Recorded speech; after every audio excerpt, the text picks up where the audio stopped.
جنگل میں گرمیوں کی بارش نہیں ہو رہی تھی، سب جگہ بہت ہی زیادہ سوکھا پڑ چکا تھا۔ سب پکشی پرندے اس گرمی کو لے کر بہت ہی زیادہ پریشان تھے، کیونکہ جنگل میں کھانے پینے کی کمی بھی بالکل ہی ہو چکی تھی۔ کہیں بھی کھانا پینا اور پانی موجود نہیں تھا، اور دھوپ کی گرمی اتنی شدید تھی کہ سب پکشی پرندے اپنے گھروں سے بھی نہیں نکل سکتے تھے۔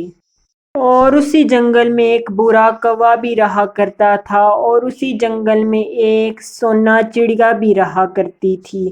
سونا برے سے کہتی ہے، ارے برے بھائی، میں نے سنا ہے کہ آپ کے پاس گندم کی فصل ہے۔ آپ ایسا کریں کہ اپنی گندم کی فصل ہمیں دے دیں۔ ہمارے پاس اب ایک بھی گندم کا دانہ نہیں بچا، آپ اپنی رقم لے لیں۔ سونا چڑیا برے کوے کو ایسا کہتی اور برا جواب دیتا ہے، ارے سونا چڑیا، میں نے اپنی فصل تم پکشیوں کو نہیں دینی، میں نے اپنی فصل کسی باہر کے پکشی کو دینی ہے، جو فصل لے کر مجھے مہنگی رقم دے، کیونکہ میں نے بہت ہی محنت سے فصل لگائی ہے، اس لیے میں تم سب پکشیوں کو اپنی فصل نہیں دے سکتا۔ آپ کہیں اور سے فصل کا انتظام کر لیں۔ میری طرف سے آپ کو جواب ہے کہ میں نے آپ کو فصل گندم کی بالکل نہیں دینی۔ برا کوا سونا چڑیا کو ایسا کہتا ہے۔ سونا چڑیا پھر برے کوے کی بات سن کر وہاں سے چلی جاتی ہے، اور پھر آدھی رات ہو جاتی ہے اور برا کوا اپنے گھونسلے میں بیٹھ جاتا ہے۔ ہا ہا ہا ہا، اس دفعہ تو میں اپنی فصل بہت ہی مہنگے داموں میں بیچوں گا، کیونکہ میری فصل بہت ہی زیادہ مہنگی ہے اور بارش تو اب نہیں ہوگی۔ میں نے اپنی فصل کسی پکشی ایسے کو دوں گا جو جنگل میں سب سے امیر ہو۔ میں ایسا کرتا ہوں کہ مٹھو راجا کو دیتا ہوں۔ ایسا کوا سوچتا ہے، اور صبح کا سورج نکل آتا ہے اور جنگل میں شدید گرمی پڑ رہی تھی۔ اور اسی جنگل میں دو بہنیں بھی رہا کرتی تھی، ایک کا نام مونی اور ایک کا نام ٹونی تھا۔ ٹونی مونی کو کہتی ہے، ارے مونی بہن، دیکھے نا کوا کتنا ہی لالچی ہے، فصل دینے کے لیے بالکل نہیں مان رہا، کہتا ہے کہ میں نے اس کو فصل دینی ہے جو مجھے کافی زیادہ رقم دے۔ مونی بہن، اب ہم کیا کریں؟ سونا چڑیا بھی گئی تھی کوے کے پاس، پر برا کوا ہے کہ اپنی بات پہ ٹک ہی نہیں رہا۔ پھر سونا چڑیا نے مٹھو راجا کو ساری بات بتائی ہے۔ مٹھو راجا نے بھی برے کوے سے کہا کہ گندم کی فصل دے دو، پر ہے کہ مونی بہن وہ مانتا ہی نہیں۔ دونوں بہنیں آپس میں ایسے باتیں کرتی ہیں، اور پھر مونی ٹونی کو کہتی ہے، ارے نہ دے وہ برا کوا فصل، میں جانتی ہوں کہ دوسرے جنگل میں ایک رانا چڑا رہتا ہے۔ رانے چڑے کے پاس جاتی ہیں اور اسے ہم کہتے ہیں کہ ہمیں گندم کی فصل دے دو اور ہم تمہاری گندم کی فصل تمہیں لٹا دیں گے۔ کہتے ہیں کہ وہ رانا چڑا بہت ہی اچھا اور نیک دل کا ہے۔ دونوں بہنوں نے ایسی صلاح کر لیتی ہیں اور دوسرے جنگل جانے کے لیے روانہ ہو جاتی ہے۔ رانا چڑا دوسرے جنگل میں رہا کرتا تھا۔ پھر دونوں بہنیں اس رانا چڑا کے پاس چلی جاتی ہیں، اور پھر ٹونی رانے چڑے سے کہتی ہے، ارے رانا چڑا، ہم نے سنا ہے کہ تم بہت ہی اچھے اور نیک دل کے ہو، اسی لیے ہم دونوں تمہارے پاس آئی ہیں۔ ہمارا کام کر دو، ہمارے جنگل میں بہت ہی زیادہ سوکھا پڑ چکا ہے، کھانے کی کمی اتنی زیادہ ہو چکی ہے کہ ہمارے پاس کچھ بھی کھانے کو نہیں رہا۔